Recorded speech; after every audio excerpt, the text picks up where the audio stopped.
Welcome back to Parasite Eve 2. It is a sad day in Parasite Eve 2 because it's time to leave Dryfield behind. We have so many fond memories here. My children grew up here. And now it's time to just turn our backs on it and get into a truck with barely a full tank of gas. Leave our favorite gun-toting hillbilly behind and run off to the mountains with a strange man. No, really, that's what we're doing now. Yeah, it is time to head on to the next area of Parasite Eve. We need new stomping grounds with which to do our Quetching and, Quetching? You know what? That's what I meant to say. That's what I meant to say. We're just gonna go on record with that. Quetching is exactly what I meant to say. We're gonna do some Quetching and some bat tracking. But first we have to survive one of Parasite Eve 2's lovely one-hit kill scenarios. So even with all the broken stuff that I've equipped, even with all the fanciful, totally undeserved super weapons and armor that I have given myself in order to blitz through this game, we still very well may die here. And because there's no save point nearby, if we do die, we gotta go back to Dryfield, back to Douglas's hut. Fortunately, we could skip this cutscene if we die and have to go through it a second time. But it's a pretty great cutscene. Seriously, look how creepy these monsters are up there on the mesa.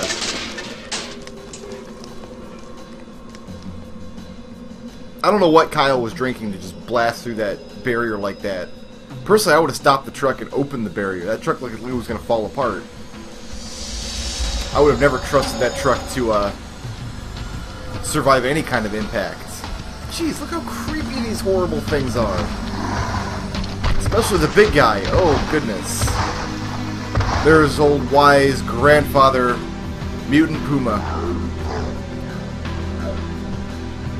I mean, you just know we're going to be gunblading that guy. You just know we're going to be sorting him to death eventually. I respect his beard. I really do. He's got like this pie-made beard. And, I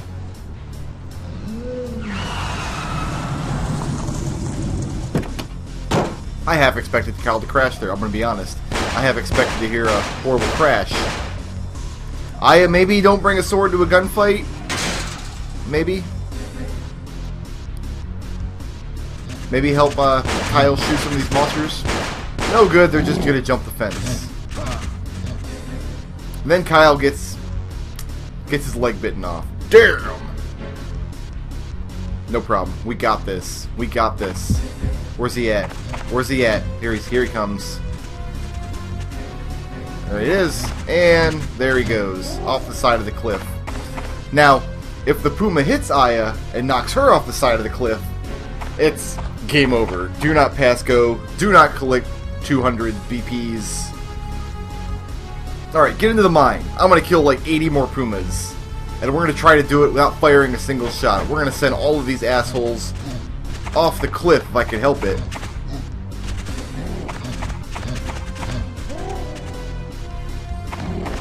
Aha! 2 down. Who's next? You?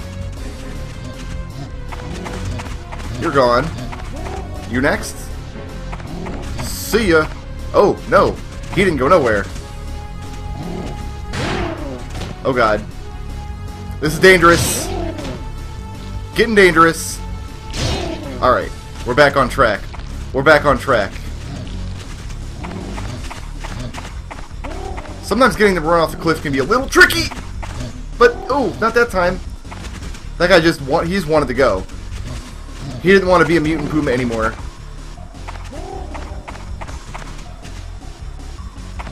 See ya.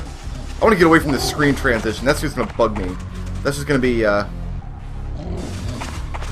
terrible. Let's get back over here by the fence where things make sense. Was that it? Alright, well, fair enough. There's just a pile of just bodies at the bottom of this cliff now. It's a beautiful thing.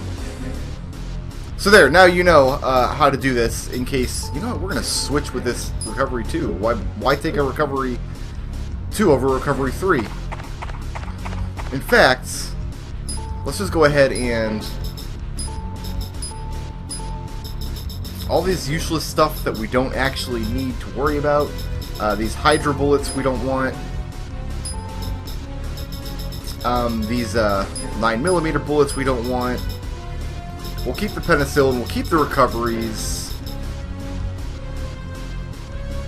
And hopefully we get to use this box later. Hopefully that box does not disappear into the ether. Alright, now let's go catch up with Kyle. She could have jumped this fence to begin with. No, the pumas would have chased her. I think there's pumas in this room here, actually.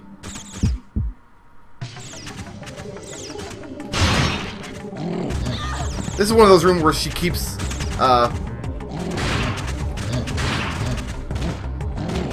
where she just wants to target the flying monsters, the butterfly things, instead of the actual dangerous creatures. If I could have targeted that puma, I probably would have killed both the butterflies with a shotgun blast, but that's not how Parasite Eve 2 rolls. We've made it to the abandoned mines, which is a hell of a place. Oh, and it's got another one of those great examples of good old adventure game logic. Check this out. I like this. You guys will like this too. Good old adventure game logic in Parasite Eve 2. Okay, we go down here. There's a minecart in the way. Brakes are on. Let's pull that brake lever. Send the minecart down on its way. Now, if it were me, I would have jumped in the minecart. You know, minecart level. Minecart levels are always fun. Parasite Eve 2 could use the minecart level. Doesn't have one, unfortunately. But check this out. You go down here. I guess the minecart didn't go very far. We would have just hopped in the minecart. The level would have been 2 screens long. It would have crashed. Giant board that says step. We can examine the board. There's a large board standing here. Later on, we can add this board to our inventory, but we can't do it yet. The reason we can't pick up the board and add it to our inventory is because we don't know what we need it for yet. Obviously. And somebody's going to leave a comment saying, well, Brickroad, that board is enormous. It weighs 400 pounds. Of course Aya doesn't want to lug it around. To which I respond, she has a portable hole that she's keeping all of her other items in. Why not just take every even halfway useful looking item in the game and, can I burn all these guys? I can burn most of them. Alright, you know, we'll play it this way. Get off me. Can we please chop the gremlins in half? Thank you. Yeah, somebody's gonna leave a comment saying that board's heavy, that's why she doesn't pick it up. No, she's got a portable hole that she's carrying around every other item in the world. She should be picking up everything that even looks remotely useful and shoving it into her infinite hot pants that she's got. But she's not. So we come in here, and there's another minecart. Is there anything in this one? What's in the mining car? Nothing.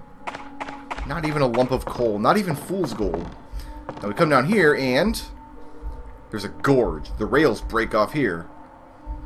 So now we can go back and get the board.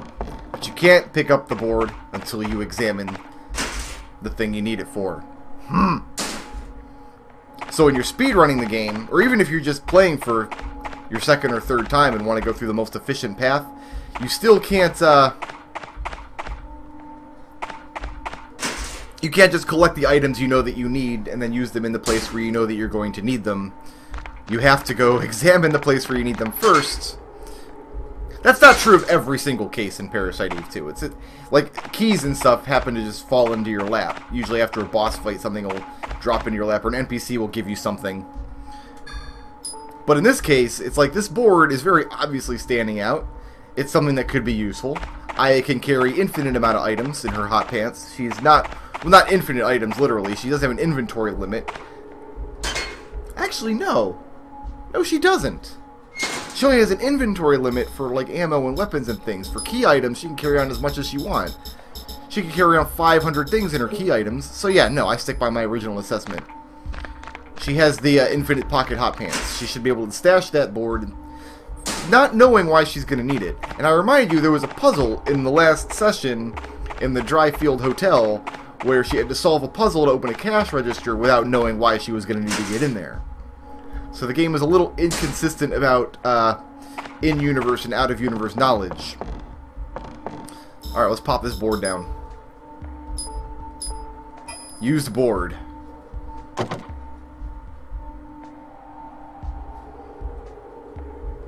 The oak board spans the gap. I can cross on this. So for those keeping score at home, that was 3 messages in a row telling us that we could cross on the board, that the board is in place. Let's immediately get some plasma going here. Oh, come on. Come on. I couldn't have gotten in the menu faster than I did right there. Plasma, all the bats, please. Thank you. That was a lot of friggin' bats, man. Not Batmans. Bats, man. If that had been a lot of friggin' Batmans, I'm pretty sure Aya would not have survived. I don't think Aya can fight off 38 Batmen at once. So, we got this little room now. This is where the first save point is in the mines. You've got to go through all of that mess before you can save the game here. There's also an infinite ammo box here, which is nice. And the next puzzle. Ooh, what do we have? Well, first of all, we have a plug, which we'll take. Now, the idea is, if we throw the switch, it turns on the power, which opens a gate. Like, the main power line is always open. But we got 4 more lines that aren't open because we don't have a plug in there. So, where do we put the plug? Well, gate 2 opens no matter what we do. We want to open gate 1, so let's trace the little conduit here. This is another one of Parasite Eve 2's adventure game puzzles. We'll cut back to the left, it'll come up here, it'll kind of make this little U-bend. We'll stay on the second track, it'll switch gears right here. So if we put the plug in this spot, and then throw the switch,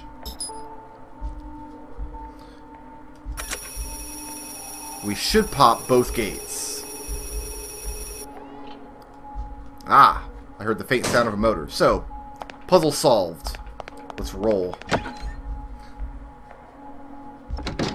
So now both gate 1 and gate 2 are open.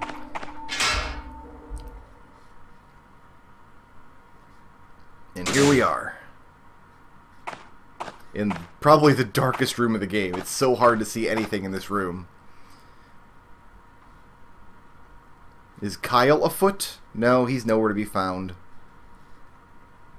Well, there was no other way, and he didn't put the board down. So unless Kyle did a fantastic running leap across that chasm with our injured leg, he's not in here, Aya. He's not.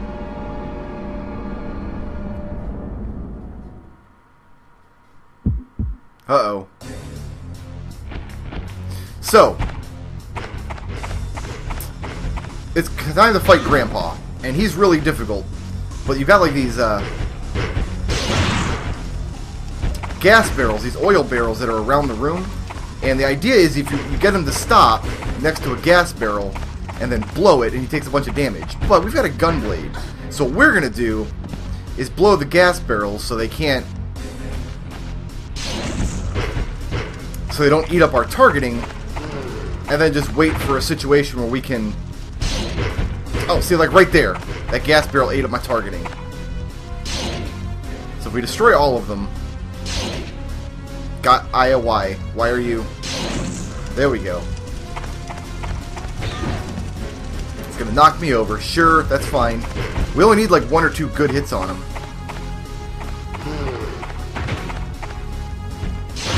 Like right there. Look at that. There's 1 good hit. Beautiful. Didn't even destroy all the barrels. Oh, we took all his skin off. That was some, ooh, uh-oh. We found Kyle's handgun. Shoutouts to False Logic, who sponsored this video, and to everyone who makes this channel possible by supporting me on Patreon.